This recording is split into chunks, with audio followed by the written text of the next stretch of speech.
Hello and welcome to Fire in the Valley. Today we have myself, Mighty Pete, and we're joined by the Amanda Barrientez. Hopefully I've got your name right. Would that be a good start? Yes. Yeah, you There got we go. Listen, it. welcome to the show. It's great to have you on, Amanda. So thank you. So Yeah. tell So us, happy to be here. Thanks, Pete. listen, it's awesome. Awesome. So tell us, who are you? What do you do? And where are you from? I am Dr. Amanda. My company is NFA, No Fucking Around Money, and I'm from Colorado. So actually I'm a Colorado native, which is really rare in the States to live in one state your whole life, many different places in the state. I work with entrepreneurs, helping them heal their relationship to money because most entrepreneurs have a lot of money blocks, which, we'll dive deep into all of these conversations, but it's, anything that's stopping you from having the amount of money that you want and feeling really good about it. That's what I help entrepreneurs with. And I started on that journey because I went from food stamps to building a 6-figure business fast. And so that's been one of my greatest, joys and biggest genius zone journeys to help people in that way, because money causes a lot of shame and doubt and fear and resentment and frustration and just all kinds of stuckness. So I love helping people break through their money blocks.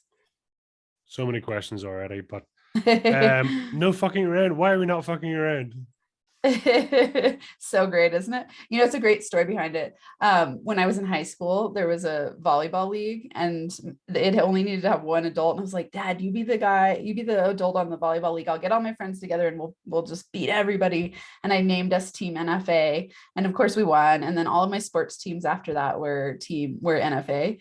And so one day I was coaching a client and I said, he said, oh, what you do works so well for me. You're kind of like my tough love dad, but you're also like soft and sensitive and it really helps me break through. And I said, well, yeah, I'm not fucking around about your transformation. I really care about you.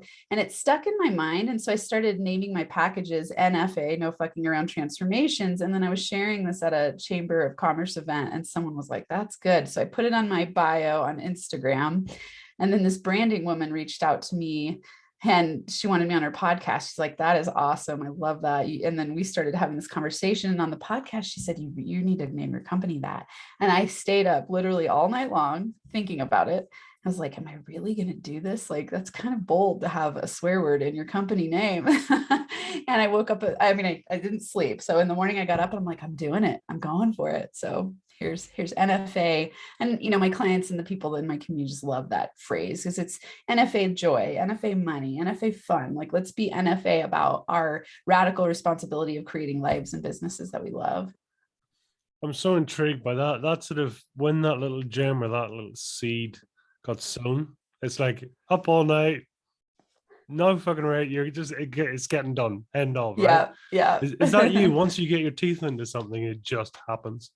Oh yeah, definitely. And usually it is with a night of no sleep because my brain just it's this fun creative exploration. I think business building is so fun for that reason because there's so much space to grow into the fullest extent of yourself and to bump up against all kinds of things, limiting beliefs, imposter syndrome, doubt, finding who you are on a really deep level through the business building journey. So it's something I love about building businesses and just that constant idea phase. Do you know who you are? Oh yeah. I've And been it. learning every day, Yeah, yeah. like I'll think I do. And then another layer will come. I'm like, oh, wow, I can't believe there's still more to learn. And I'm always learning about things outside of myself, but it's been amazing to go on that journey of learning about yourself. I was really stuck when I started my business and a lot of victim mindedness and a lot of limiting beliefs and self-doubt and low self-confidence. And so it's been such a complete overhaul to dive into personal growth and development and change who I am from the inside out. So how long, when did that change happen for you in your life, and why? I would say I always think things happen, it's like that you said, planting the seed, like when you stay up all night and you plant the seed and you start to shift, you can have it happen radically quick. Like it could be a thought and then things really start to change. And then the actions behind it take time to actually see things on the outside change. And so for me, I would say the idea of becoming a coach and changing my life really started when I was on the floor crying one night. I mean, for me, my entrepreneurial journey was really about personal transformation because I had left my 15-year marriage having an affair. My next relationship wasn't working out. So I was laying on the basement floor one night crying because my boyfriend had moved out. And so the basement was empty. Like, and then so I'm just staring, like most of his furniture was downstairs and I was upstairs. So he moved out and the basement's empty. And I was like, just staring at it, crying and going, oh my God, my life is a mess. Simultaneously, I was in grad school and I had 3 kids and I lived in a very expensive area. So I had spent the day looking in the paper for places to live and I couldn't afford anything. And I was like, oh my God, I'm going to be homeless. I was seeing a free counselor and she told me you got to go on food stamps, which I had a lot of shame around, that is that social assistance and feeling like I was a failure. And so I sat up and I thought, what is the common denominator here? And I'm like, it's me. Like, I'm the center of these problems. I got to do something different. And so the coolest way, it led to podcasts because I was really busy. And so I started listening to podcasts every chance I got. I would, while I was washing the dishes and walking to school and taking my kids to school, just listening to podcasts. And it really started to change the way that I think. And so, and then similarly, I noticed like all these podcasts are done by coach type people. What if I become a coach, and it just planted that seed. And so interestingly as well, at the same time in my department, we had like national news fallout of professors leaving and everyone was really stressed. And I was like, I don't want to be a professor. That was the journey that I was on. And I was years into it and I just saw stress. I saw low pay. I'm like, well, what if I just take the leap and become an entrepreneur and be a coach? At least I'll try. And I can always go back to being in academia. So I finished my PhD program. And then that first year I took the leap. I had a few months of living money saved up. And I was like, okay, I'm just going to do it. And I ended up really quickly being successful. And so that first year I ended up going 6 figures. That's awesome. So what did you do your PhD in then? Sociology. Well, okay. Yeah. So a real focus on behavioral sciences in big ways, like social psychology. And my dissertation research was with incarcerated men. So I did their life history interviews and it was men who had spent on average 18 years incarcerated and then gang involved. And then, so I looked at their trauma across their life course and then how they would transform through this program that they were in at the end of all that. So are you a people watcher? Is that your thing? Oh yeah. Take you to an airport, give you a bag of popcorn. Yeah, we're good for the day. Yes. I love people. I love figuring out the puzzle of people. It's fascinating. And the puzzle myself, Oh, absolutely. Well, that's what it's all about. Tell me, what does fire in the belly mean to you, Amanda? Ooh, I love it. I would say inspiration. I like the inspirational fire, like that fire where you wake up and you're like, yes, I've designed my life to be something that I enjoy every day. And it's magnetic. I love that term, fire in the belly. It's magnetic. You attract people through your fire in the belly, and it shines through in a way that other people can see and feel and experience when they're around you, and they're attracted to you because that's a light that a lot of people don't have, or they haven't learned how to cultivate. I was going to say, why don't they have it? Have you figured that out? Yes and no. It's in some ways, like the NFA answer would be people are lazy. People don't think that they don't know that they have access to the answer. So they don't see the plan or the way. But then sometimes it's also that people they're not willing. They want the outcomes they want to be like, oh yes, I have fire in my belly. I'm an inspired person, but then they're not willing to look within and go, what do I need to change to get that? They somehow think it's outside of them and that it's going to fall in their lap in some way, but then they either don't know how to take action on it or they're too scared to take action on it. Isn't it funny how it takes, well, see, I can never decide whether are we driven by pain or pleasure, really, I suppose, and this is my interesting thought, because if you've gone from food stamps, to 6 figures, you say in the first 12 months, I mean, that's pain, right? It's kind of going, I'm not staying here. I'm not, this has to change, right? This is pain driven. And is pain the main driver for you? Is that always a useful place or a useful thing? I love that you're saying that, because I have people sometimes ask me, like, what's one absolute truth? And I go, well, we're animals and we're driven by the pleasure pain principle. That's an absolute truth to me. We're animals. So we always want to avoid pain and seek pleasure. So they're one and the same. You can't really separate them. Like, my seeking of pleasure is an avoidance of pain. And so it's the same, same different side of the same coin. And so, and yeah, pain and fear can be intense motivators. I prefer to be inspired from within, where it's like I choose how to design instead of being pushed from the motivation of fear. And because you can get far with a fear motivation, I would say even my first year of business was that. And it's now I'm in my third year of business. It's like, I can sit and relax in my business and create it in a way that's not so stressful. That first year, I learned a lot. And it was very fear motivated. I look back and I go, wow, I don't want to live my life in a place of being stressed and fear motivated. And a lot of people, that's what they do their whole life, and they don't know how to do any differently. Yeah. It changes the energy, right? When you can actually get to do what you want to do or get to do or love to do, then yeah, I have to do this. I need to get this. I need, completely different energy shift, right? Oh yeah, big time. Well, it's where it gets to be easy instead of hard. Like, so I talk to people a lot about the difference between hard work and work. Like, you're going to put effort in to build your business, but do you want to do it through hard work and feel like you're pushing a boulder up a mountain? And you might, it's like it's hard, and you slide back and even when you get to the top, you're exhausted, and then you just keep seeing the next peak. Or do you just like, oh, let's throw pebbles downhill and have the gravity help us and just have it be easier? So my 2021 mantra was work less, make more, have fun. And so I align everything I do from that place to the best of my capabilities. Of course, I get stuck in my own traps sometimes, and then I reevaluate. But that's the thing about being an FA and being a person, like you're asking, like, where do people get stuck? It's daily practice. Like, I'm dedicated to it daily. I don't just go, oh, I'm going to go to the gym once and think that everything's going to be healthy and amazing. I've got to do this every day. I What you choose mean? to do it every day. You push some iron once and that's not you fixed for life? Well, it's really Exactly. unfair, right?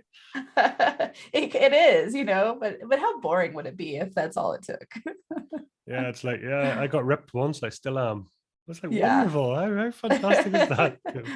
No, well, it's true. I mean, I love that mantra though. It's I think it's a really good. Do you often lead your life by mantras? Do you like to have a theme for every year?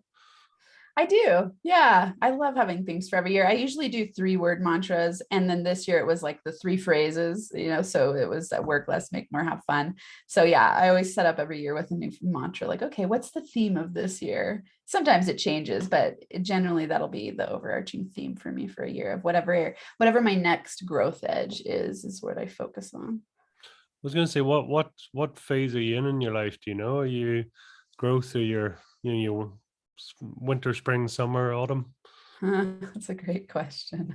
I don't know if I'll ever not be in a growth phase. I can't imagine that. Like, I love learning. It's my highest value is learning. I learn something new every day, or many things new every day. I would say I'm in. Yeah, that's a very interesting question. I would say it changes every week. Sometimes I'm in an inward, like, winter phase where it's like, okay, it's time to slow down to speed up. Like, I need to go inward. I need to be reflective. I need to assess and see what's here. And then there's times for like, okay, here's like, I'll get into a project and, like I said, I'll stay up all night because I'm just excited about it. And I'm like, oh, like I just, dive in all the way. And then I'm tired after that. So then I'll kind of go inward and ride the wave. And it fluctuates quite a bit. No, it's always interesting to see how, yeah, what sort of area they're at. Because I mean, I noticed with so many people that people go through like 5 or 7 year cycles. 7 year in particular seems to be quite common. People like, yeah, I lost my job then, and it's like 7 years ago, 7 years before that, 7 years before that, and they're like, oh my god, I've never spotted this. So I don't know. It's always interesting to see how, I don't know, it's a human thing, whether it's in us or what. I don't know. Yeah. Uh, It's interesting. I can't remember where I read this, but it was quite a while back. But there in anthroposophical, which most people haven't heard of, but there's like a philosophy that you go through phases like that, and it's every 7 years. Hmm. That it is like a spiritual evolution that Yeah. happens every 7 years. Oh, it makes sense, right? Because we, as humans, our values do change, our needs, our wants, our values, etc. Yeah, But yeah.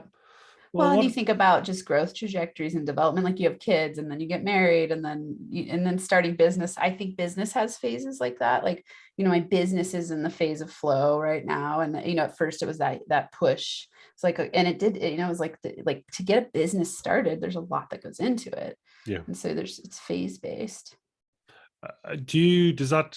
I mean, are you better to be um in that challenge phase? I mean, do you like that sort of challenge? Let's get our teeth into what's possible. What can I do? I mean, does the flow state in you, does that come out at those occasions, or are you, let's just have a coffee and a clean sheet and I'll come up with amazing things? Where do you sit? I'm changing because I think I used to be in almost an addictive phase of Mm, stress. Like, oh, I had to be stressed to be in act. Like I didn't know what to do without stress. It was like, that was just how I operated. And so that's been a big growth occurrence for me in the last couple of years where I go, does it have to be this hard? No, I'm creating that.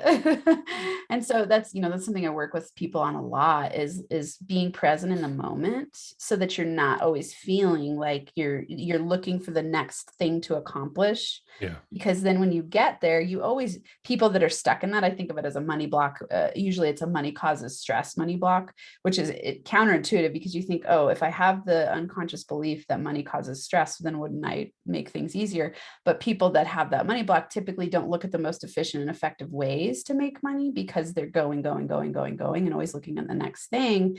And so you cause yourself to put a lot on your plate and always be seeking the future and not living in the present. And so when Mm. you're in the present, you just take it day by day and you trust that things are going to evolve and unfold and be attracted to you in much easier ways. So another thing I always say is there are easier ways to make money. So when I see myself grinding and getting into that kind of hustle mentality, I'm like, are there easier ways to make money here? What can I let go of? And is this all about making money, do you think, or is it something else?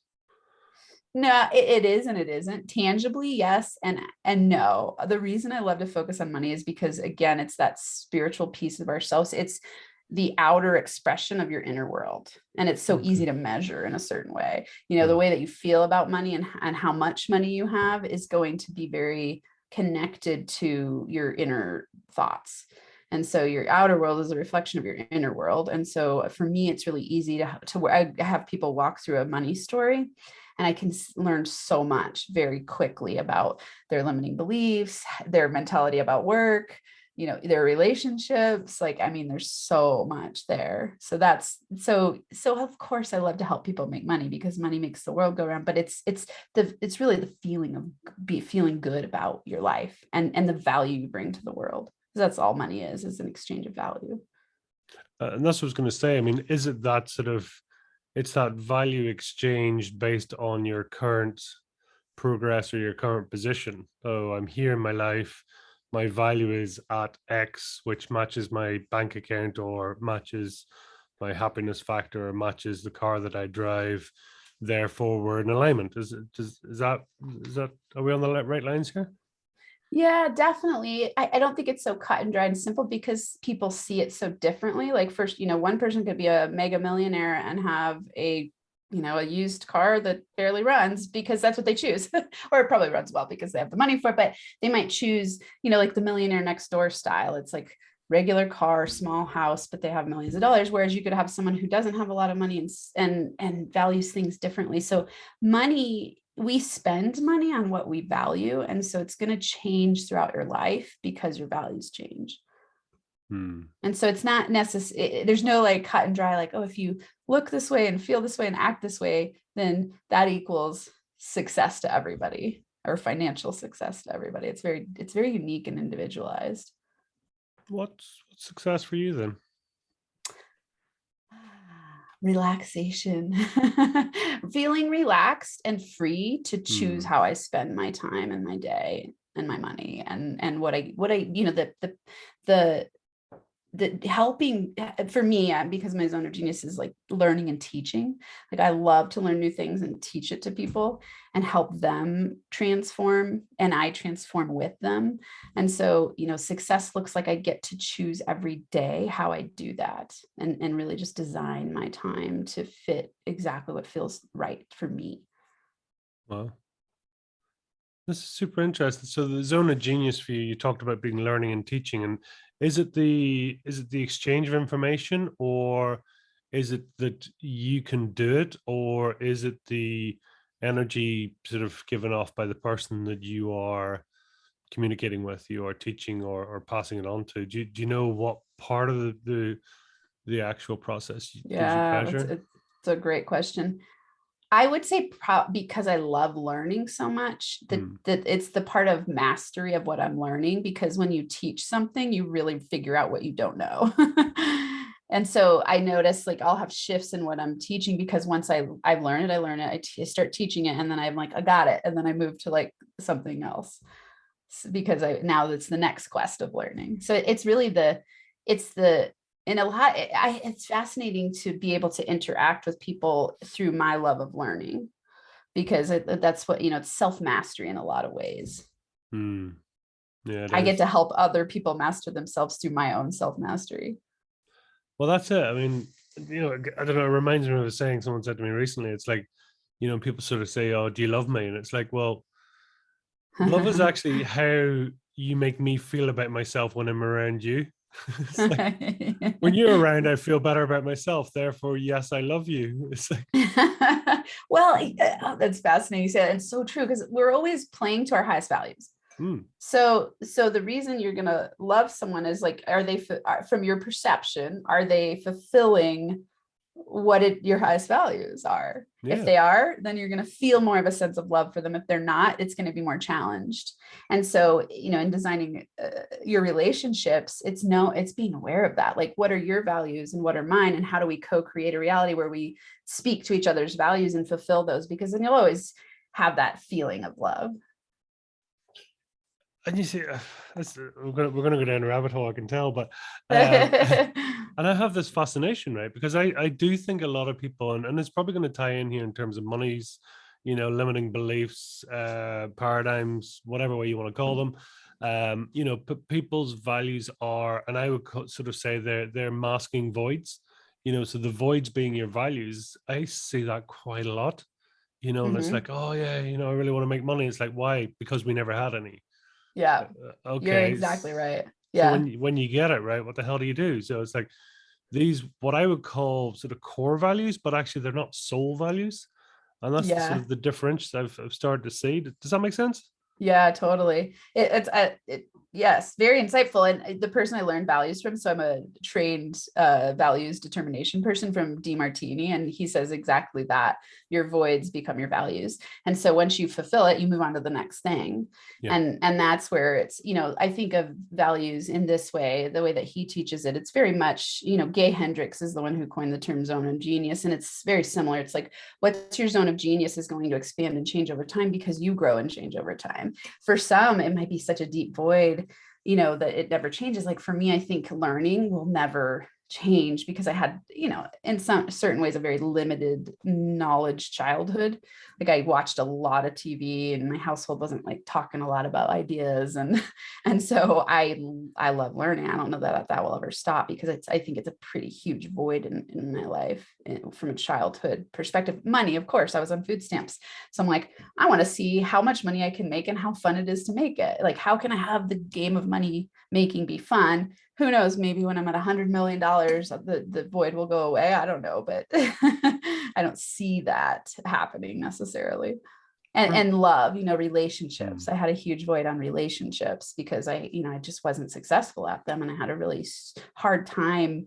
And so then, my first quest was like, oh, relationship coaching. And I dug so deep into understanding relationships and, healed and did repair work with my ex-husband and just changed all my relationships in my life. And, I just recently got remarried and it's the most incredible relationship I've ever had in my life. And so, that void is getting filled in a way that it wasn't before. Hmm.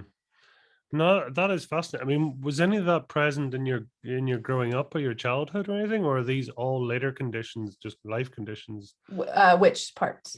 Well, I suppose, I mean, anything there. I mean, you talked obviously the voids being the likes of, multiple relationships, the likes of food stamps, of financial triggers, financial voids, if you like. I mean, or are these all sort of later conditions that you found yourself in? Well, I'll say this first, just, from like the scientific perspective of, we get all of our emotional downloads, or all of our downloads when we're kids. And it could Mm. be from our parents, it could be from movies, preachers, teachers, anything that's in your surroundings. It's when we're the most conditioned subconsciously. And so, it comes from your childhood, whatever you're playing out in your adulthood, until you become conscious of it. And then you get to choose whether you want to keep playing that out or not. So the reason most people are stuck is because of that. They don't know that. They think like, I'm just getting these results and I'm not sure how to change it. They don't know, I've got to go to the root of the issue. If I want to have long lasting change, I've actually got to recondition my unconscious programming, Mm. which is to me, like Jedi work. And so, that's I love doing that. And I've done that with myself. So I'd say all of it was rooted in my childhood. And then what happens is, because it's rooted in your childhood, then because you believe it and to internalize it, Yeah. whether it's conscious or unconscious, you start to replay it out, because what you believe is what you attract. So if you have these limiting beliefs, you're just going to keep attracting it to prove it to be true. And then it gets reinforced over and over and over again until you decide that you want to learn something different about and be conscious about it. And So that's huge, right? When you start to actually you spot your own truth, and you're like going, okay, my truth might be slightly flawed here, right? yeah. Oh yeah. Oh, I had a lot of negative beliefs about relationships and money and myself and all this, all the things. Yeah, yeah. No, it is fascinating, and to see that, and to to go through to the point that we actually, when we can actually recognize ourselves and almost and disconnect from ourselves at the same time. It's like going, okay, that's super interesting, the journey that we've been on. uh, Yeah. have you been this version of yourself before? I mean, in your life, have you this sort of clear, clean version of who you are and this level of understanding, or has it always been a bit higgledy piggledy for you?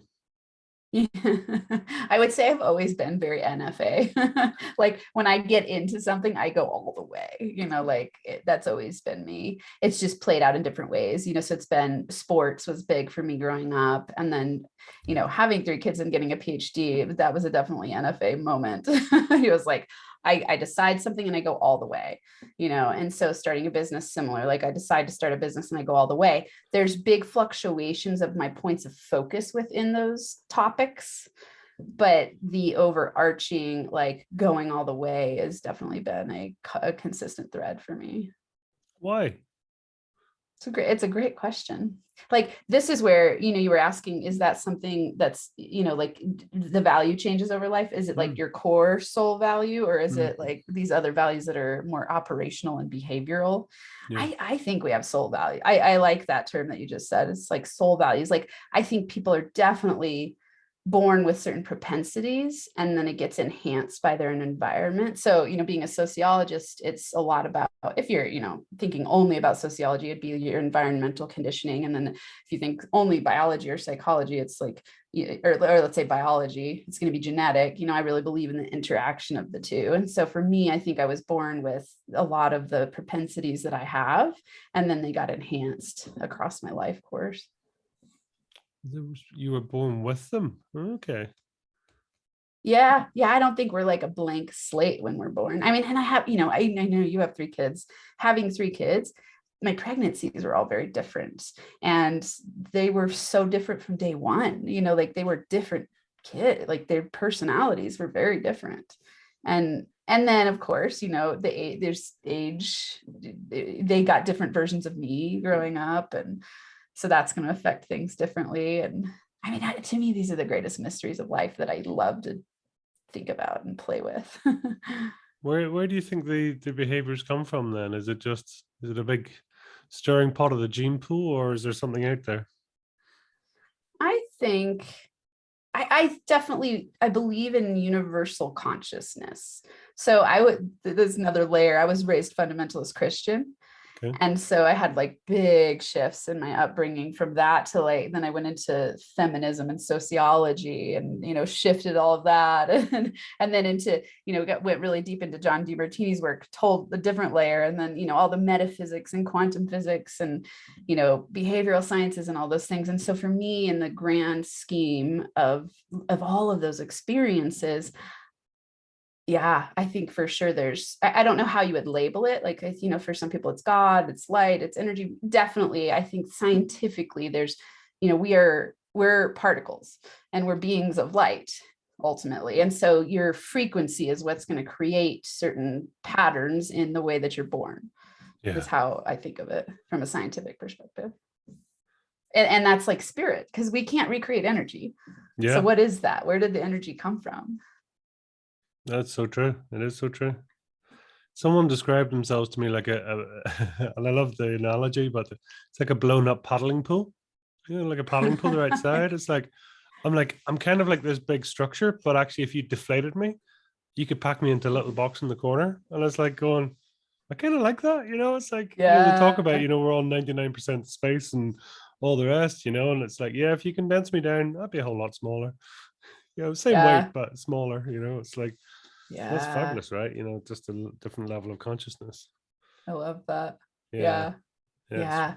Yeah, that's been a really, really exciting exploration. That's one of my I am statements, is like, I am consciousness expanding, which is that, it's like figuring these things out. To me, like that's what brings tears to my eyes. Like, you fire in the belly, that's that. It's like the greatest mysteries of life. Like, why are we here? Where did we come from? Where do we go? What is this all about? Do people get you? Not really.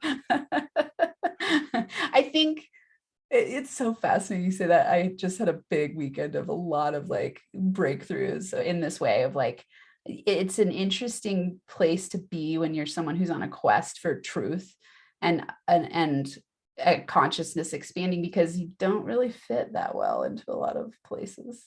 Yeah. I don't know, maybe it's the show, maybe it's other thing, but I get a lot of people that have to kind of hide their light under a bushel a bit, to order to be able to be social, or else to slow their thinking down so that others can keep up, or simplify the processes. It's just going, I'll slow it right down here so that everyone can keep up, right? So it's not often you get to sort of stretch your mental wings and really give yourself a good bone to chew on as such, Yeah. Well, that's you. That's what you're attracting, because you must be that. There you go. It's me. I Yeah. need to go get myself a big spiritual bone to chew on, to give me something to think about, right? Yeah. So talk to us then about, the Money Healer is one of the, the sort of the brand lines, I suppose, for this. Really, what is it all about, and how do you help people? It's about, really, like the Money Healer term came from a client I was working with. I was doing money stories with him and his siblings who had a business together. And, we went through weeks of money healing type of work. And they, at the end, they're like, you're a money healer. Like, oh my God, like our family interacts with each other differently now, and everything's different. And so, that piece of healing your money, it has really to do with shame and fear and doubt and guilt and fear. Like fear and shame are really low energies, and most people feel a lot of that about money. And I've worked with people of all different incomes and class levels, and it's one thing that I can't think of a person I've met yet who feels 100% good about money. They might say, I have the amount I want. Like, there's people who are financially free, but they don't feel good in their lives. And so, it's like, I think that people, that's not to say people don't have moments of feeling good, and they don't have an overarching feeling of their life being great. But a lot of people, it's like either they're excelling in one area, and then there's something else that's completely off. So it's like, let's say maybe they're making a whole bunch of money and they're feeling pretty good about it, but then they're degrading their health. And so that's, to me, a symptom of misalignment. And so money, like the money healing part, is about alignment. Like, how can you get into alignment in your soul to feel good in this body, in this life. That's what my whole work is about, and so I and like you were saying, like I have a lot of thoughts and I do all kinds of different stuff, and so distilling it down to simplicity is where I aim to go. And it's hard for me sometimes because I'm like, there's so much to know. And so, it's like I come up with an NFA money formula, what's the 3-step process? And the statement of the process is very straightforward. The practice of the process is a lifelong practice. Yeah. So it's like, that was a long answer to your question, but it's really about spiritual evolution. It's, it is fascinating, isn't it? I mean, people want to talk about money. It's like, I always remember, it's like an NLP thing and comes from a number of places, but, you got to give people what they want, but actually you got to teach them what they need. It's the Yes. difference, right? It's like, I need money. It's like, okay, maybe you do, maybe you don't, doesn't matter. That's the symptom. Let's go and talk about the cause here. You're going to think it's going to be a bit weird and a bit left field, but there is so many people actually work at symptom level, which shocks me and surprises me, right? And it's like, it's a temporary motivation, it's a temporary inspiration, but it's not transformation. That's the way I would say it anyway. Does that make sense? Absolutely. Yeah, I totally agree. It's always root cause. Like, what's the root here? Yeah. You really can't change. You can't have lasting change that changes you on a cellular level to where you think differently. That's root change. That doesn't work with symptom fixes. Yeah. You might feel better for a little while with the symptom fix, but it's not going to be a deep level transformation like you're talking about. No, that's, a couple of years back, there was a Tony Robbins conference, and listen, I think it's brilliant. I have a lot of time for Tony Robbins and all the rest. It's very inspirational, but you don't put it into practice. You don't do this, and it's just that. In 3 months' time, you're going, "How's the conference? Like, what conference?" Yeah. It's Yes. like it's there, and but it's the same with anything, right? Coaching, anything. It's like, if you're not, you as the person, if you're not fucking around, as you say, you're actually pulling out the daggers, or you're pulling out the stops and saying, "Listen, we got to talk about the stuff you don't want to talk about," or whatever. That's game changer, right? That's the difference, I think. Totally. Yeah. I love that. I love everything you just said.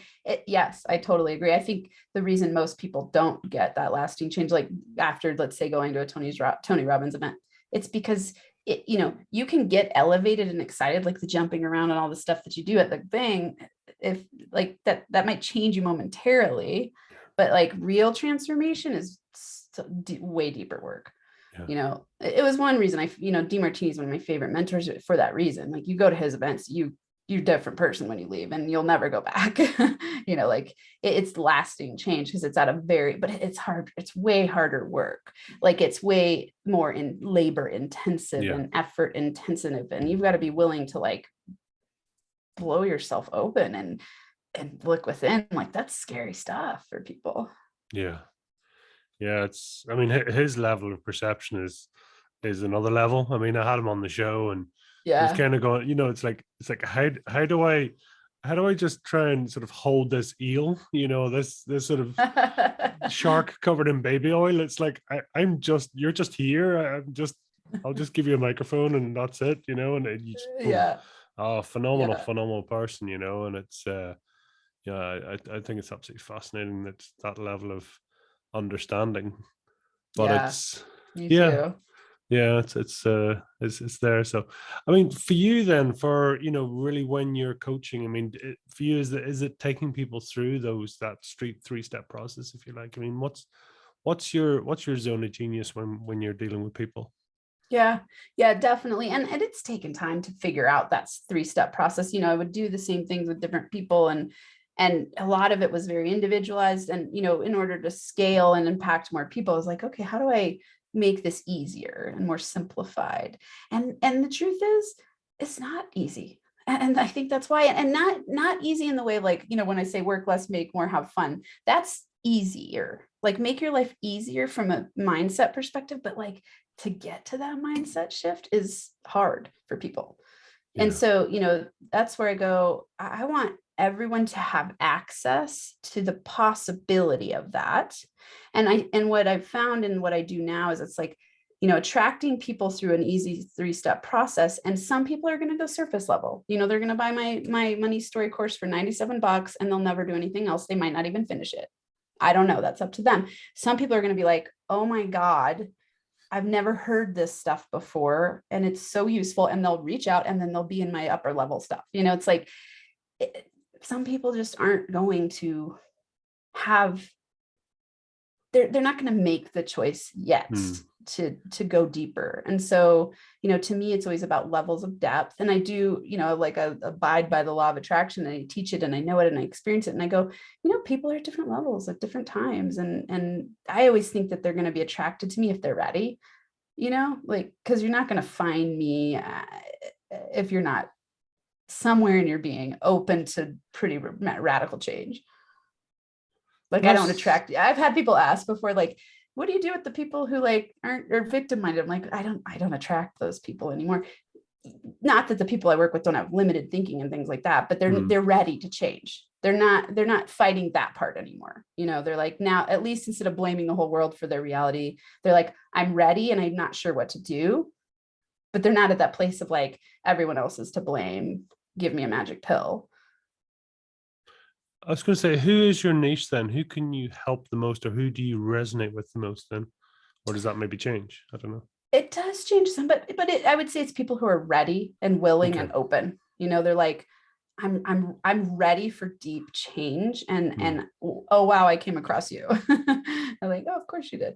It's your time. And some people, I think, they'll lean in a little and then they get scared, and some people go all the way and they change their lives in such big ways that they're mind blown because they don't even know that they were there. I think change is so cool because often you find someone to teach you and you didn't even know what it was you were looking for exactly. You just knew you were ready for something, and then you attracted a certain teacher into your life, and then it does so many different things than you thought it would.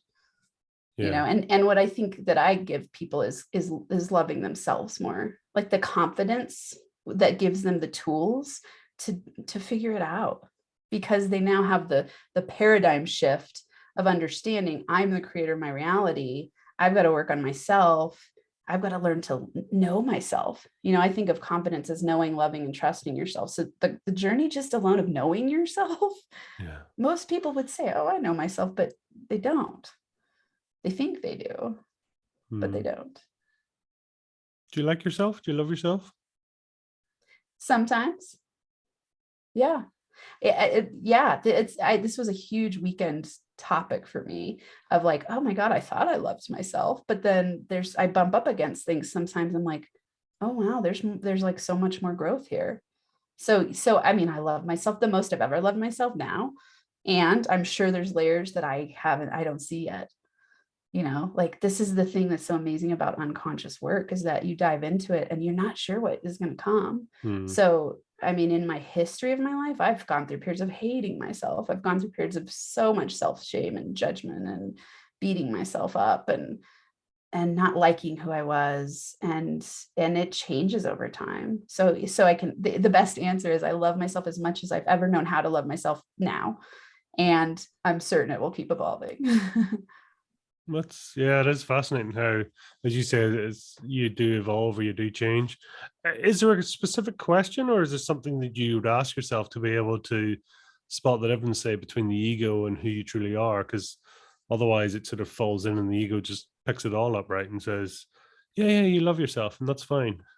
Or how do you just challenge that or vet it and say, yeah, there's a big molehill there when it's not talking about?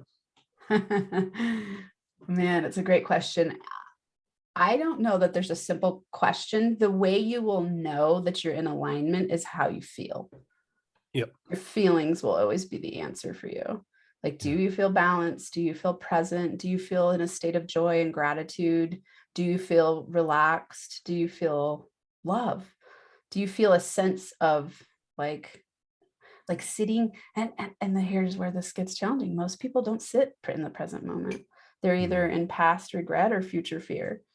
They're not in the present moment. And that's something that I think is a lifelong practice for everybody. Yeah, I'm kind of running a theory at the moment, and I'd be curious to know your sort of feedback on it. And it's simply that knowing is the voice of the ego. Thinking is the voice of the conscious mind. Mm-hmm. Feeling Interesting. is the voice of the subconscious mind, and sensing is the voice of the soul. I'm just curious because you talked about, always going back to how you feel. That automatically bypasses the ego. How does that sit Yeah. with you out of interest? Yeah. Fascinating. I love it. I want to write that down and mull over it, because to me, that is a really powerful question and reflection, and Hmm. important to understand, because if you want to know your truth, like really know your truth, that question you're asking is incredibly important to be able to identify.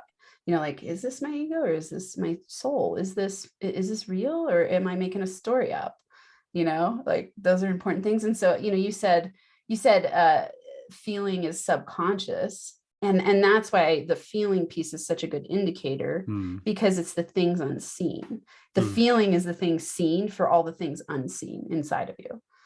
And so that feeling piece is such an easy go-to indicator of, like, am I aligned or not? Is my ego agreeing with my subconscious? You'll know by how you feel. Yeah, it's huge. How's your ego out of interest? Who is my ego? No, how is your ego? How's it How is doing? my ego? Man, my ego is in breakdown constantly, because I think, depending on how you define ego. I mean, so you said ego. Hmm. I want to know your definition of ego, because I really want to, like, I think this is a very powerful conversation. Okay, so you said ego is ego. Tell me again. I believe that ego is basically the voice of the knowing mind, because Okay. the point being that knowing, when someone's knowing, they're not open. They're Yeah. it's presupposed. It's all done and Yeah. dusted. I Like, I know know this. I the know that. answer. Yeah, Yeah. not as in the higher knowing, as in the lower knowing. Um, then the thinking being then the voice of the conscious, because again, if you think it, it's like, okay, so you've already concluded, or Planned you've it. already come to planned it, right? So, Yeah. and I think just the ego for me, I suppose it's only over the last 18 months I've realized the power of the ego. And I used to think it's like, so in an imaginary court, like the ego would be, which characters would it play? And what I came to the conclusion is the ego is the whole fucking law. Excuse my language, but it's like, it is the judge, jury, the executioner, the guy, the courtroom, everything. And your soul is just the space in which the court sits. It's Yeah. just the Yeah. canvas. It's just the everything else. The ego is playing this whole wonderful episode of whatever, it's like Friends slash whatever, right? It's made up this Yeah. whole series of stuff. And like, really? That's probably the closest. I mean, I call my ego my chimp, after obviously Steve Peters is the chimp paradox, and that's, I see it very usefully as that. I dress it up. I do crazy things with my chimp, and we're kind of friends, and we get on, we're okay, we're good, so I don't know if that answers your question, but that's my version of the ego. It's bigger than we actually imagine. Yeah. Yeah. Yeah. So my answer is the same. It's like, my ego is constantly in breakdown, in the way that I choose to evolve, where I Yeah. go, like, question what I know. I mean, I have moments from, like, do I know anything? Am I full of shit? I think I do, but then, like, maybe I don't, because as I evolve and I change and I grow, I'm like, oh, what I thought last week is, oh, that was wrong. And not wrong in a morally bad way, but in a way of, like, oh, I have greater understanding now.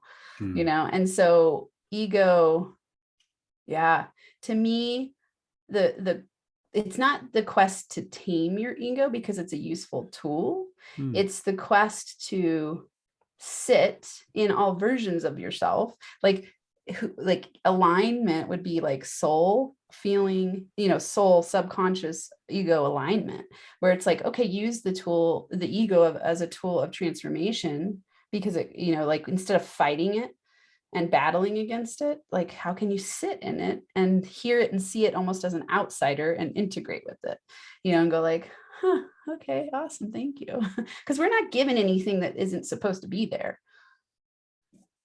So our fight against things is what causes so much struggling and grief and chaos and frustration, because we're constantly battling against things in ourselves and wishing it didn't exist. And the battle creates more of it.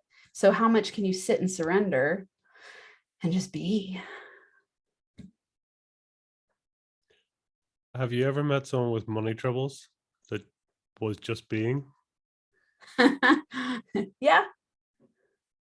Yeah. It's challenging. The thing is, they won't get out of the money troubles until they sit and just be with the money troubles. Yeah. So Okay. in order to transform, you've got to sit in the Yeah. money troubles and accept. You're like, oh, here's how I am, because it's not the money isn't the solution. You're the solution. So people think, I have money troubles, I've got to get more money, and then I want to money troubles. But the reason they have the money troubles is because they're the trouble. Mm. Mm. So once you, that's the thing, it's the paradox most people don't see, that they go like, you know, I have money troubles, I got to get out of this. And all they're focused on is the lack of money, instead of focusing on like, I've got to change me from within, and then the money will come. Huge, right? Yeah. Yeah. Yeah. I mean, I think it's been one of my greatest lessons in my life, is always thinking there was an outside fix, but it was like, oh, it's me. I'm the solution. I've got to change myself. When did that flip come for you? You know, because you talked about going from food stamps to six figures, but I mean, there does come to a point when actually, as you say, it's exhausting pushing. You know, it's I need more because I'm not going back there. I need more because of this, right? But you eventually go, oh God, it's so tiring having to pull around, you know, push around all these things, right? You got to get to a point of going, I need more money because I can. I can be of more service. I can give more love. I can create more. I can do more. I can be more, right? Yeah. Was there a point, have you got to that point when it's like just money just is, and the rest is just being of service, right? Yeah. Yeah. It's changed me a lot, that what you're talking about. Like, I don't really set goals anymore, which people, you know, as a business coach, consultant type person, they're like, what? I'm like, no, okay, here, let's set manifestation based goals, which are actually vision based inspiration. And let's say it's a way for you to focus your attention on what you are desiring to create, without that piece of, when I get to here, I'll feel happy. And if I don't get to there at the timeline that I think, I'm going to beat myself up. That's the problem with goals, is most people set them and it ends up being a tool of torment, and something that then they see lack because they're not getting there as fast as they want or as big as they want. And so again, it's not being present. So goals can be I think usually goals are a fear-based form of motivation for people. And so can you be, I mean, to me, like, someone who's an incredible manifester is going to be someone who doesn't even try to manifest anything, which sounds very counterintuitive, but it's like they just go, oh, I'm exactly where I'm supposed to be right now. Everything's perfectly aligned, and everything that needs to come my way will come my way. And that's not easy to do for me and most people. You know, it's like, that's been a huge quest for me, is just to go, and I don't even like the word quest there. It's been a revelation for me to go, oh, I don't need anything. Like, ultimately, I don't need anything. Like, I have desires, but Neville Goddard says the end of longing is being. And I'm like, oh, I like that, you know? And then what would happen if you just be? I think people have a fear like, I'll just sit there and do nothing. And maybe you would, or maybe you would do something that inspires you and feels amazing, and you're a contribution to humanity, but there's no outer quest of like, it has to be this way and it's going to fulfill this, and it's going to, you know, that's you controlling, contriving, and not being willing to let go and just be present with what is. Yeah. So true. It's I literally, it was only a week or so I got this sort of this image in my head. It's like you see on those films, you know, of walkers climbing along this mountain ridge, and you know, you step to the left and it's, you know, certain death down this, you know, whatever, but that's the past. And then you look to the other side and there's oncoming winds and snows and all the other things in the future, right? And you know, you talked about earlier, it's like, you know, the past is generally full of regret and shame and all the sort of the really negative things, and then the future is about anxiety, and again we're back to fear. And it's like, but yet Yeah. if you're just on that ridge, you are neither in the present or the, you know, the past. You just are, you know, and we can be what we be, right? It's just we're going Yeah. a whole different direction to these two other energy fields that are having their whole other thing going on, if you like, right? Yeah, I love that visualization. That's great. Yeah, absolutely. It's no, and it is true because someone said to me not so long ago there that's like, there's so many people do live their past in the future, Hmm. which takes a bit of you kind of you kick your head forward and you're like, okay, yeah, I got it now, right? Because what they've done before, they'll do again, et cetera, et cetera. And it's like, well, how can you live your future now? Hmm. And Yeah. I don't know, is that something you can do you think? Is that possible? Yeah. Well, it's such, it makes me think of many things. Have you ever read A Happy Pocket Full of Money? No, I don't think so. Okay, great book. I'm reading it right. I listened to it on Audible. I'm reading, and I'm like doing videos about it because I'm just like, there's so much depth in here, and it's all the things I think about and teach about, and the way that it's discussed in that book is exactly what you're talking about. We make up what time is. Like time is a socially constructed idea, Mm. and so like the conversation in quantum physics is that all timelines exist at the same time. So you are both your future and your past and your present all at the same time. But we see time in a certain dimension. And when you transcend that, then you can live simultaneously future and present. And so it's yeah, it's fascinating to think about. And I go, right now, you and I are planting a seed for the future of what's going to happen because of this conversation. So it's like people don't know that when they get an outcome, that seed was planted a while ago. So that'd be like your past is what you were saying first is like your past is creating your future. You recreate the future through the past. Mm-hmm. So if you want to change it, you've got to change what's in the present and start planting different seeds for the future. And then so the future, it's I think that yeah, I don't have an answer for you. I have a lot of explorations in my mind about that, going like, what is time? And am I in the present? I think I don't live in the past in the same way as I used to. And I think that's partly why meditation is so powerful. It Mm. causes you to be in different times because you're present, but there's this expansive consciousness simultaneously, and you're tapping into collective consciousness, which lives through all time. Because Okay. collective Yeah. consciousness it's always there. Mm-hmm. So your past, present, future when you tap into collective consciousness. So meditation would be one way you could do that. So if your past and present is also happening now, it's all happening, right? Is there Yeah. multiple versions of the greatest version of you in play also? Yes, some theorists think so. Hmm. What do you think? I don't know. I can't say it's not true. I don't know. I also don't have a way to prove it. Hmm. And I also think sometimes our brains can't comprehend that yet. I think it's the exploration of our time. Like, what is consciousness? What is energy? What is time? How do we and then sometimes I think the quest is interesting, right? Because it's always to be the master of something. Like it could be for curiosity, but it's also like, let's master this, Yeah. Yeah. which is Well, very ego driven. welcome, ego. Yeah, it's good to Yeah. see you. Yeah. No, Yeah. it is fascinating. I was listening recently to A New Earth and Eckhart Tolle's um, conversation he had with Oprah.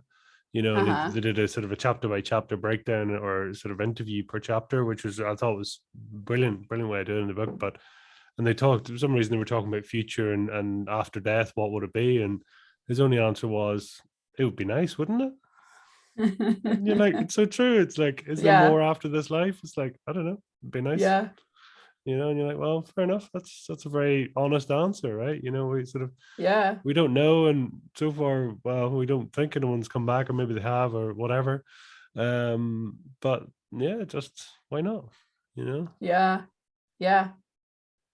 Yeah, so many we don't things. know. It's so true. Wouldn't it be nice? And we don't know. Yeah. What are you capable of? Do you Yeah. know? Limitless capability.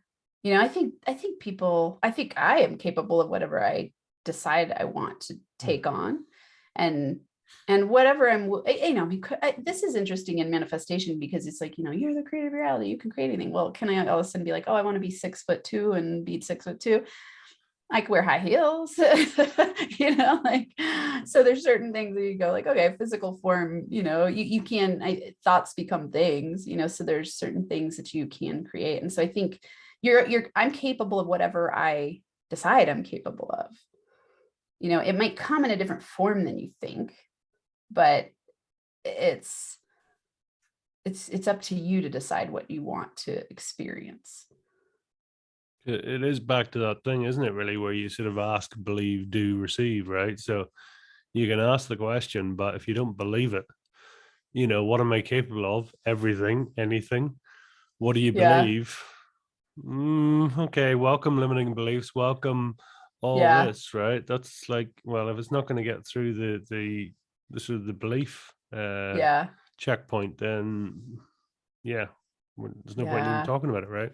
Yeah. Well, I think the question on top of that then is, what do you desire to create?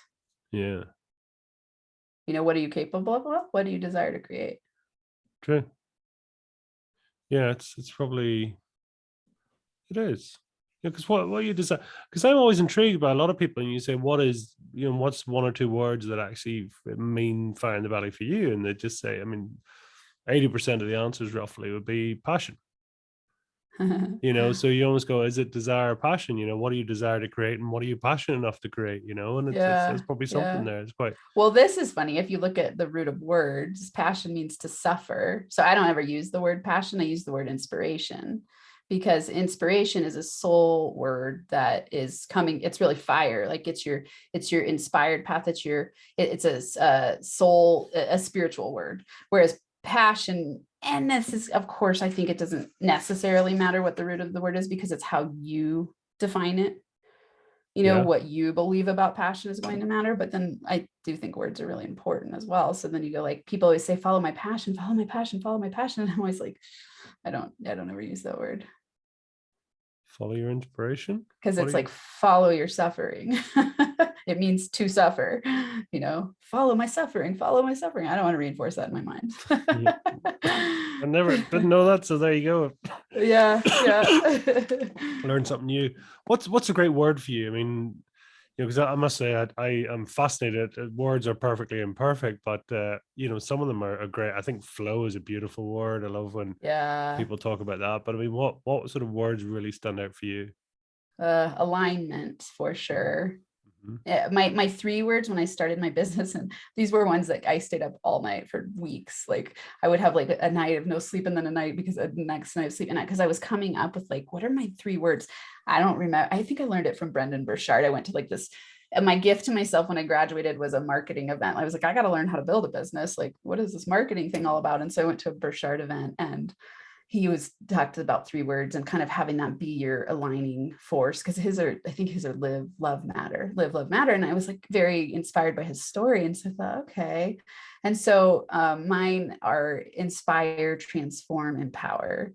And so those words are very meaningful to me. I go like, you've got to get inspired to know that you're the creator of your reality.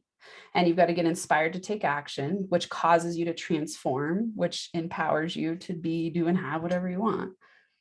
And so those words to me are very powerful. And Nice. poise, I love the word poise, a balanced state of equilibrium, which is alignment. When you're in a balanced state of equilibrium, you're aligned. So you're poised. Is alignment and being in the now, are they one and the same? Definitely. Yeah. Yeah. Alignment is flow state. You're in flow because you're aligned, because you're in the moment, and you're not worried about the future. You're not regretting the past. You're present. In the present moment is where you have your greatest source of power, because you're presently engaged with gratitude, inspiration, connected to the people around you, which means you're not having this beat up voice of like, I should be doing this and I have to do that. And, all the things that take you out of the present moment are what lead to misalignment. Yeah. What's your superpower then? I mean, on an ego sense, I would say inspiring people. It's like the easy go-to answer, like, oh, teaching and inspiring people. You know, in the more spiritual sense, I would say my curiosity that is seeking understanding of conscious evolution. Like that curiosity piece, like I'm curious about the human puzzle.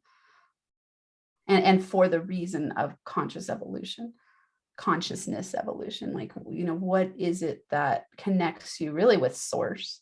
And that, you know, what is that? What is source? You know, what is, why, like those moments of, I mean, I don't know if you've ever experienced this, I would imagine that you have. It's like pure presence where you just cry tears of gratitude. Like that to Beautiful. me is like heaven on earth. And is heaven, you know, like whatever that means to people, you know, to me, it means like that where you're just like, oh, I am a being of light and I feel connected to the light, and it makes my eyes fill up with tears of gratitude for just being alive and understand, not even being alive, because like, what does that mean exactly, you know? Do you ever get lost in that? It's like, you know, almost the questions all just merge into each other to the point that it just goes quiet. It's like, yeah, okay. Just Yeah. relax. Oh yeah, definitely. Yeah, and in that's the thing, like even that let go of the questions. Just like when I can tap into like just, and it's for me, it's almost always in meditation. It's like just being, and it leads me to tears every time. And then when I get to have that with another human, it's like, that's the good stuff. Hmm. Yeah. No, well, some people might get it or might not. Is the questions that come into your mind, you sort of think, oh, I wonder what that is. Is that the same as the voice in your head? Are they one and the same? Well, I would, I, it's a powerful question. I think that your conscious thinking is Hmm. different from unconscious downloads. So you could have a question arise from your unconscious or from the collective ether, or you could consciously think a thought or think a question. So I don't think they're the same. Yeah. They could be connected, but they also could not be. Yeah, sort of I'd resonate that they wouldn't be, because it's like you could be sitting there or something, and then suddenly a question comes out, a different question, right? And it's like, Yeah. well, hence Yeah. why a lot of people have great sort of great thoughts or great sort of ideas when in the shower or they're out for a walk or whatever, right? You know, you're focusing on walking and taking the dog and whatever, and then bush, something Yeah. comes into their mind, right? Yeah. I like to think of that as collective consciousness, you know, and it's another reason I think meditation is so powerful, is because when you are able to get into that state of just emptiness or presence, things come in that you're not open to when you're boggled down or chaotically busy with past and future, you know. So it's like I often will meditate and get answers. I'm like, oh, and then just inspired path, go. You know, like I'll just be meditating. It's like, oh, do this next. Like, okay, cool. Thanks for the download. It's great. It's a great way to be, right? You know, because and that's the Yeah. difference for me when people talk about the switch from, you know, the push, you know, right? I need to have a list of 400 things. I need to do this, need to do this, need to do this, need to do this. It's like, well, you don't need to do anything else, because what if you actually got sort of from somewhere a nudge that says just do that? That's all you need to do. Just Yeah. do that, Yeah. and it Yeah. changes everything, It's, right? oh my God. It's incredible, actually. Like you would laugh. One of my big things lately is taking off everything I possibly can from my calendar, like refining and because of that, like I need, if I say, if it's true for me that I say I am, the universe, bring me the answers and show me the way and have it be fun and easy and flowing. The only possibility for that to happen is if there's openness in the space for it. So I've got to create space for that by not having a full plate. If I have a full plate, there's no space for that. Have you ever meditated with your future self? Yes. Yes. I do an inner mentor meditation with my people all the time. They love it. It brings up a lot. That's game changing, right? Yeah. Yeah. It's it's something, as you can probably tell, it's sort of been fairly fresh for me recently. And you know, because when we talk about that, you know, living your future in the now, and it's like it's a great way of getting the ego on side, because the ego knows what's going to happen. It's kind of going, yeah, that's done, because it's from our future. We know that that's the case, and then the ego says, Yeah. okay, that's cool. What are we doing? You know, it's like, as you say, start to actually use your powers, or use your own things that's going on in your life. Yeah. Yeah. I have for this reason, because I walk people through it, and they'll have like, generally, especially when it's their first time doing it, they'll almost always cry. Like there's this emotive connection with yourself, and you're like, whoa, I didn't know I could tap into my future self. And what is that? I don't know. To me, it's like, it's exactly like you're talking about, like we live in multiple timelines. And then also it's just it's really you connecting with the core of yourself, and it makes people cry. It's like, it's powerful to know yourself. Again, going back to the simplest things, like the journey is to know yourself. Yeah. And so that, in my mind, when those meditations occur, it's like, yeah, it's guidance, it's connecting with yourself, it's clarifying, it's all the things that make you feel more love for yourself. Did everything you've been through, did that all have to happen for you to be here, do you think? Absolutely. Yeah. Hard lessons, Yeah. right? But Yeah. Many of them. that Yeah. makes up the cake of you Yeah. today and who you are and your Yeah. reasons why, right? Oh, totally. Oh, it's why I've had a lot of hard things in my life, and I wouldn't take one single thing back. I get no way. And you can only say that and feel that and have that be true for you when you are at peace with all the things that have happened to you, and you see that the universe never makes a mistake. It's all for your benefit, and that's powerful, because people have hard things happen. But the thing is, they think someone else created that, versus, oh, I created this for my soul's evolution. It's a very huge paradigm shift in your thinking. And once you really tap into that, you never doubt what happens. You just go like, oh. Like sometimes I'll have things happen that will surprise me, and I'll be like, huh, didn't see that coming, and wow, what am I going to learn here? Like, I guess I'm still working on this part of me, because didn't think that was going to come again. I mean, that is it's a real sort of eye-opening moment for a lot of people, isn't it? The fact that everything they is going on in the life they've chosen, even the bad stuff. Yes. Yes. And someone will go, oh, sorry, why would I choose the bad stuff? That doesn't make any sense. You know, that Yeah. this happened and he did this and she did that and blah blah blah. You're like, yeah, you chose it. Yeah. Wow, Yeah. that's a big shift. Big shift. Yeah. Oh man, such a big shift. For me, the evolution of going from fundamentalist Christianity, and then just all the different ologies I've learned in my life course, then, and coming to that place of like, oh, it's not like about the out, I'm not beholden to an outside source that's making me whole. You're whole as you are, and all of it's exists at once. And there's no demonization of good and evil. Like, those terms are so moralistically, socially constructed.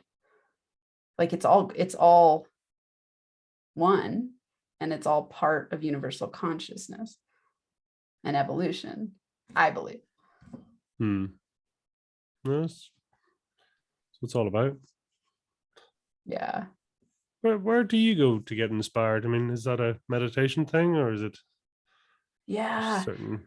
I because I love learning, it's pretty easy for me to get inspired, like, listening to podcasts, watching YouTube videos, reading books, going to workshops, having conversations like this, like this will fire me up all day. Just like, oh, juicy conversations about spiritual evolution. Like, what's more fun than that?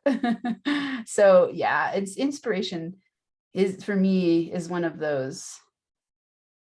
It's rare for me to feel disinspired, and if I do, I go to my things to shift my energy that I know. So meditation and listening to podcasts and reading books, and I'll have a pretty quick energy shift. What are is there anything that winds you up, or anything that are sort of non-negotiables in or around you? Non-negotiables. Anything that feels misaligned at the time is a non-negotiable for me. And sometimes it takes time to figure that out what that is. So I'm a person who likes to be open to possibilities and then go and then I'll lean into something and then go, oh, it's a no for me. I thought maybe it would be okay, and now it's not, because so yeah, I think that it's exploration and discovery of yourself. So then sometimes you got to try things out to know what your boundaries are and to know what's a non-negotiable for you. It just happens way more rapidly for me now. So I used to tolerate stuff for 20 years that I won't tolerate now for like one day. And it's because I've become more defined in and of myself. Like I used to. Can you give an example for people? So just to sort of help them to understand for that. me, it was usually treatment in relationships. Okay. It was like the way that I was interacting with the people in my relationships. I would tolerate a lot for a long time. And now it's like, I get very quick answers of like, is this aligned for me or is it not? Yes, no. And now I can say that. And whereas before it was like, I'd beat myself up and I'd question my intuition and I'd feel scared. And then I would talk myself into justifying why it's okay to be treated like that. And now I'm like, nope, not going to work for me. So before, this is super interesting. So before it would have turned up as, I'm assuming, a form of people pleasing, self-doubt, sort of criticizing yourself, doing whatever is necessary for other people, etc. Right? So this is sort of before behavior, totally. Forgive Big it time. Yeah. Whereas now it's like absolutely different. Yeah, my journey, one of the big things on my journey that was the first book I read that really just changed my life, that I'm like, oh, that book is worth $1 million, was a Codependency Book. I was like, oh, that's what's going on. Like, it was like, it felt like that woman had written the book at me. Like, it was amazing. And it was interesting because, in relationship world, we talk about it as codependency. In other areas like entrepreneurship, we talk about it as imposter syndrome. Yeah. It's the same things. It's you doubting yourself and you pleasing other people and you wanting to prove yourself and you wanting to be liked and all those things. And we're back again to the void being your value, right? So it's like, I didn't have it, so I want to please somebody else. And if I please them, then they'll sort of share their energy and give it back to me, and on we go forth. It's like, right. And then somehow I feel valuable because I'm seeing myself through the eyes of others, not through the eyes of love. Until they break it and they don't appreciate you for what you do. And then you lose your shit. Totally. And then you learn about yourself, and then you get to make more consciously informed decisions if you're willing to look at the learning lessons. If all you do is blame other people, you lose all your power to change because you're putting it all on them. And what will happen is you'll just keep recreating the same situation over and over again. And maybe you'll wake up to it and go, oh, I'm the common denominator. Or maybe you'll just keep recreating it over and over again. And that's up to you. I was going to say that with money. Does that happen whereby, people unleash a block and they sort of enough to either get over a paradigm or start to move forward or do whatever they need to do, and then they generate a level of success, don't identify or don't recognize success, and then said, screw this, and then sabotage it and shut the business down or do something else or take on 50 other things. And funnily enough, then their one steady, wonderful new growth of income stream gets stamped on, right? Does that happen? Exactly. Absolutely. Yeah. People think, oh, when I overcome this money block, does it go away? It only goes away in that scenario to the best of to the highest capability of you being conscious about what's going on. So I could say you could get rid of the root of a certain block and it'll go away in that scenario, and then it could come back in another place in a different version, like because of the context being different. So most people don't even get rid of the initial, so I have like 3 main money blocks that I've seen over and over and over again for entrepreneurs or just for people in general. And so they're like, oh, they work through it. They have huge explosion. And if they have someone helping them and they continue doing this work, the next time it comes up, they'll recognize it really quickly. And so they can prevent the sabotage because they start to feel off and misaligned and go like, something's not right. And so then they do their inner work, and then they can not sabotage and just keep exponentially expanding.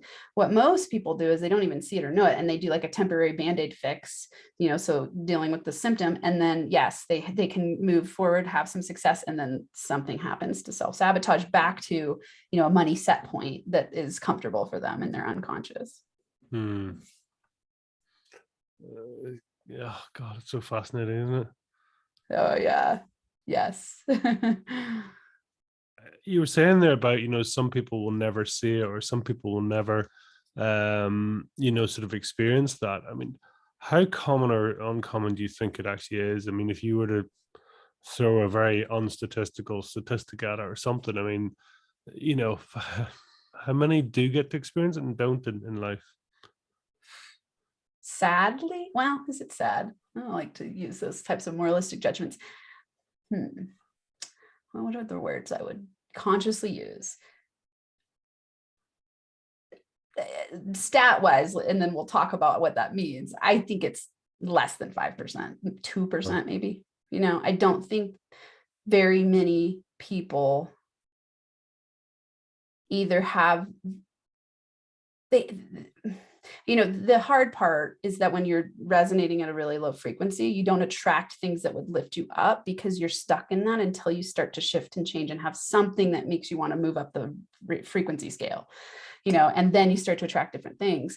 To get from the place of fear and guilt and move up to some version of it more empowered. Even anger is more empowered than guilt and fear, so it's like to start to move up of that scale of consciousness takes something to have you cause to change inwardly. And so for some people that might be a life event, that might be a death or a divorce or an affair. For me it was affair. It could be sickness, and so as you move through the scale of consciousness, you'll have way less of that stuff happen because you're not resonating at that lower frequency. But to jump from like fear and guilt all the way up to like gratitude and inspiration is no joke. Like it takes some serious changes, and a lot of people either don't know the path, they might be surrounded with a whole group. It could be a whole culture of people they're surrounded with that are resonating in that way, and they don't see an answer, and so that's hard, that can keep people really stuck. And so I think you've got to have the inner desire. And once you have that, you're unstoppable. So when you went and asked me, like, what are you capable of? Anyone's capable of anything. Like I truly believe that. I don't think it's very common for people to be that dedicated. They wish there was a magic easy pill to swallow that they could just fix it all. And that doesn't exist. So I don't think most people get there. And when I say get there, it's not like, I don't think there's an ultimate there. Like, oh, you master yourself and you're enlightened. I don't believe that. I just don't think most people get to the place of even feeling pretty darn good every day, because it's a quest that most people aren't willing to take on the challenge of it. They want the easier way out. It's that challenge, isn't it? Or it's that expedition that is also called life, if you like. But people sort of see life as a slightly different agenda too, right? Yeah. And it goes back to what we were talking about, the pleasure pain principle. Most people want pleasure more than they are willing to go through the pain of getting to the actual ultimate pleasure, which is fulfillment of your beingness in the now. It's like, oh, well, you got to go through some pain for a while to get to the ultimate pleasure. But most people don't want to go through that painful part. It's painful to look at yourself like, man, and it's filled with sadness and like fear and uncertainty and like all the things that freak us out. It's like one of my biggest issues used to be that I couldn't sit in pain. Like I could not sit in my feelings. Like I just would avoid at all costs, through social events or even relationships. For me was like an avoidance strategy. Drinking or whatever it was. It's like, I don't want to feel that pain. I don't want to sit in this. And I didn't know it at the time. I just I couldn't be alone and I couldn't sit with myself. And until I was able to do that, life was hard. Like it was fun sometimes, but it was like Band-Aid fun. I Hmm. never felt like fulfilled at a core deep level. Now it's really fun. My husband and I have a journal where we write down it's the coolest journal I've ever found. And we found it at a coffee shop randomly. And it's a 5-year journal, but it's like space for 3 sentences for that day at the end. And so at the end of every day, we'll write down like the highlights of that day in a couple sentences. And so one of mine the other day was I have days off I can't say every single day, but most days I'll have a moment of gratitude crying, where I'm just like, God, my life is good, and so I made this statement of like, I love having a life where I cry tears of gratitude every day. Like that's freaking awesome. And I mean 3-4 years ago, that is not where I was, like I cried every day in terror and fear and survival threat. It is amazing how things change, right? Because I'm sure you could look back at certain parts of your life, but if you were to go sit in that position and look forward, you wouldn't even see it, right? It's like, Totally. It's too big of a leap. yeah, But yeah. and that's what I like people to know. Like take it one step at a time. It is you're not going to go from the bottom rung of a ladder to the top in one step, but you can get to the top one step at a time. And the cool thing about growth when you really start to tap into this kind of work is that you at first it's like it seems like so much because you're breaking through so many of your limiting beliefs at first, and then it gets easier and easier and easier and then you have exponential growth. Yeah. Then it just expands and expands and expands. And now I feel like I have tools for when I do bump up against things. Because it's not realistic to think it's never going to bump up against things. I would never grow if I didn't bump up against things. I appreciate bumping up against things. I just can transform out of it much more quickly than I used to, because now I have tools to face it, to sit in it, to feel it, to not avoid it, to play with it, to understand it, to not blame. And I just go like, okay, cool. Like the universe is bringing me another lesson. It's that thing, isn't it? Really, a sort of the old saying of, it's happening for you, not to you. And it's, as you say, it's not sort of some Yeah. conspiracy and somebody somewhere has sort of inflicted this upon me just to give me a bad day. It's like, okay, if you say so, Yeah. or as you say, what's the reading here, right? What's the lesson? Yeah. Yeah. And I think that you just summed up the first place for everyone to start. Like this is number one in my NFA formula. Recognize. You got to recognize, are you blaming the world for your reality? Or are you taking responsibility for your reality? Hmm. Are you trusting that the universe is showing you opportunities to grow? Or it's almost like pushing away a gift. The universe is bringing you a gift to help you grow and expand out of the possibility of where you are now to expand. But it's almost like rejecting the gift and going like, you're bad, don't give this to me. And then it doesn't come. The bigger gifts that could actually help you have the things you think you want don't come. The opportunities don't come to you because you're closed to them, because Hmm. you see it as bad. Yeah. Yeah. It's sort of being open. Yeah. How often do you think sort of the guidance is available to you? Is it only when you meditate, or do you see signs and feel intuitive all the time, or more often? What is it for you? For me, I think I I like it's interesting to say I think, because what I feel Hmm. when I feel open to it, it's because I'm present. Okay. And so it could come in the version of a person, it could come in a book, it could come in a thought, it could come in meditation, it could come in a memory of my kids growing up, or, you know, it could come in many different ways, but it's about, you know, it's about presence. Is the presence creates the openness. Yeah. What's on the list for Amanda in the future? What do you want to create? What can we get out there for you? So many things. Well, one of my big inspired mission in my business is to impact a minimum of 5 million people. And so that, you know, that looks like getting interaction with people through what I put out in the world. So I have a YouTube channel, and I had a podcast, and it's on pause right now. I don't know if I'll re-explore, but I had a podcast that was in 55 countries. So it's still out there, you know, and listened to.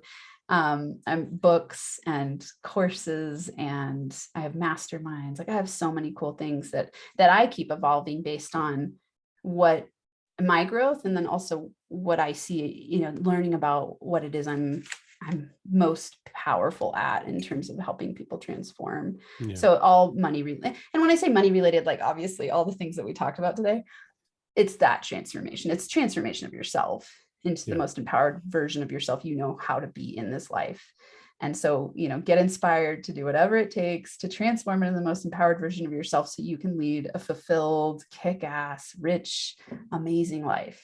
You know, richness in the sense of like, not money. Yes, it will be money, and just depth of experience because you're in a place of joy. So that's my quest. So yeah, NFA money on YouTube. And then I have a money quiz that's really fun to take, that takes people down a journey of self-discovery around their money blocks.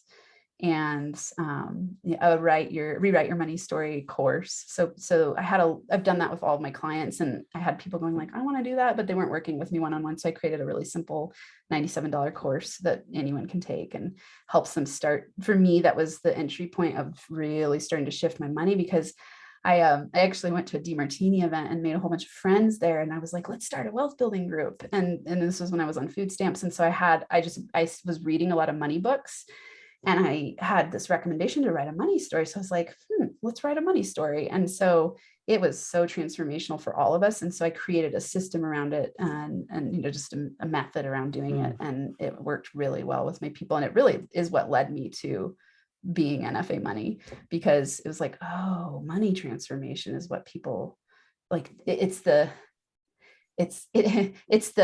marketing to what people want, so I can get to what they need.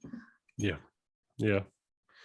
And that's it. I mean, but that's a win-win too, right? You know, because giving people what they want, that's there. But actually, you know, like all of us, it's quite often it's you know, it's maybe not what you think or you see, but if you stay open, then you'll get what you really need in the end. Yes. Yeah. So I always trust, like, for anyone who's watching this or listening to it, like if they're still here right now, they're like, oh, they're ready for some changes. Yeah. And, you know, my work will definitely help them to to the whatever level they want to go. Here I am. Well, give people a shout out. Where can they go to your website? Where can they see you, contact you, stalk you, hunt you down? Yes. So go to nfamoney.com. Definitely watch my YouTube channels. I release in 2022. I'm releasing 3 to 5 a week. I'll be starting a show, which I would love to have you on. You know, all kinds of cool stuff that way. So definitely check out NFA Money on YouTube. And then if they want to take the Money Blocks profile, moneyblocksprofile.com. So that's the 2-minute quiz. And then rewriteyourmoneystorynow.com is how they can access the online course. So rewrite your money story now. And it's a 3-video course. They can do it on their own time. And depending on how in depth they go, that's how much they'll get out of it. And I share my money story, my original money story I wrote there, so that they get an example of it and can, you know, see how it works to do that. Wow. Love it. Tell me, what's a bit of a guilty pleasure for you? Well, I don't know. Guilt. I don't have guilty pleasure. You can just keep the pleasure, then get rid of the guilt.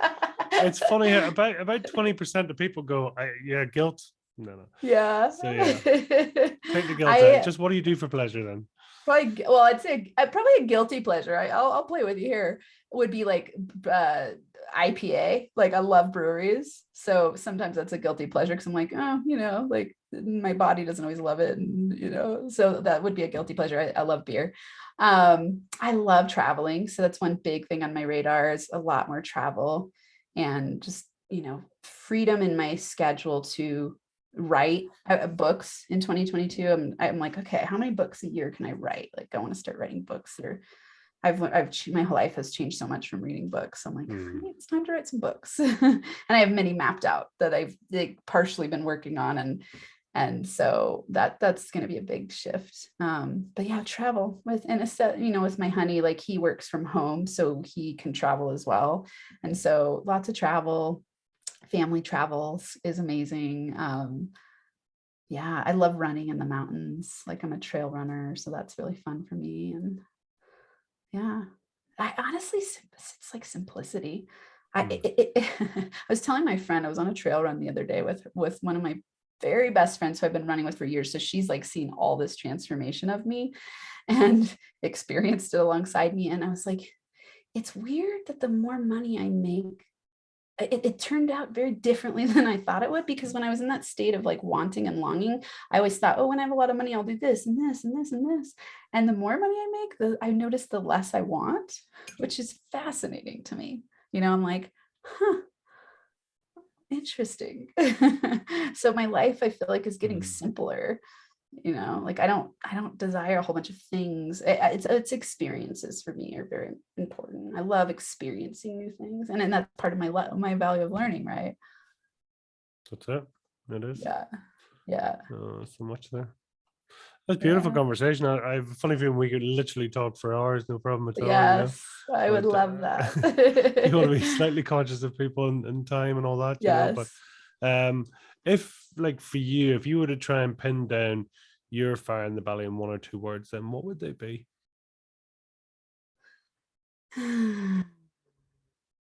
Self-love.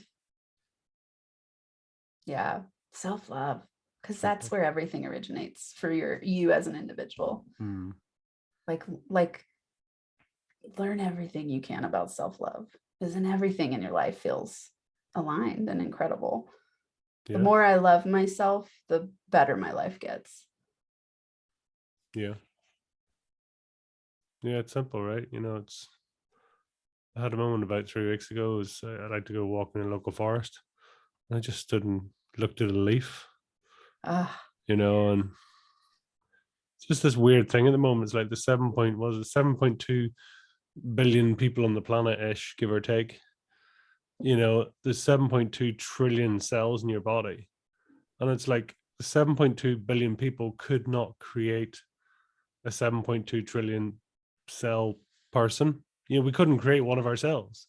We're good. We can repair, we can help, we can assist, but we can't do it. And it's like, just that sort of, just that appreciation of being now. It's like going, we're all pretty special.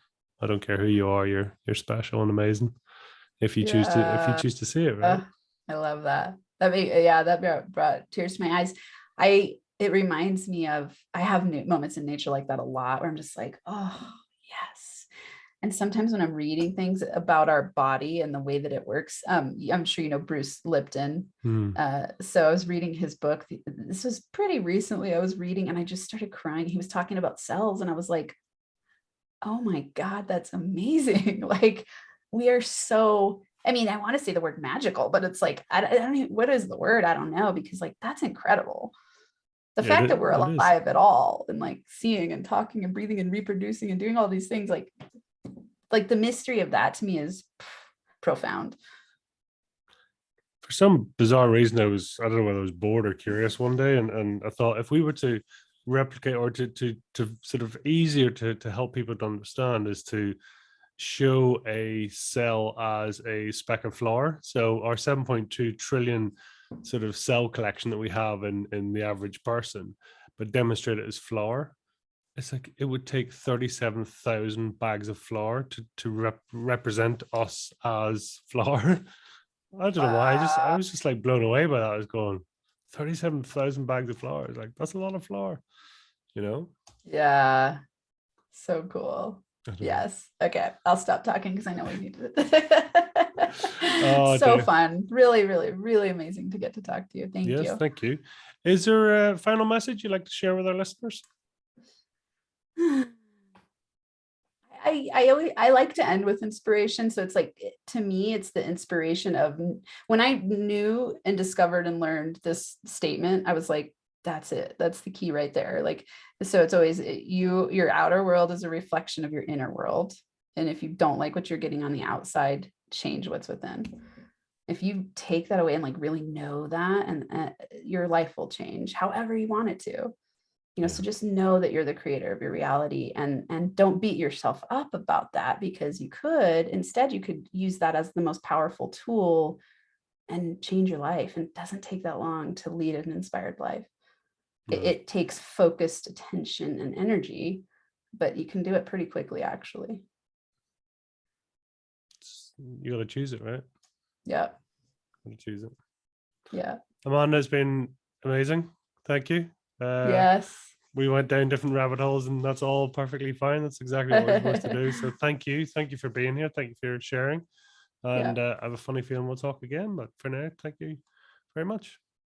Yeah. You're welcome.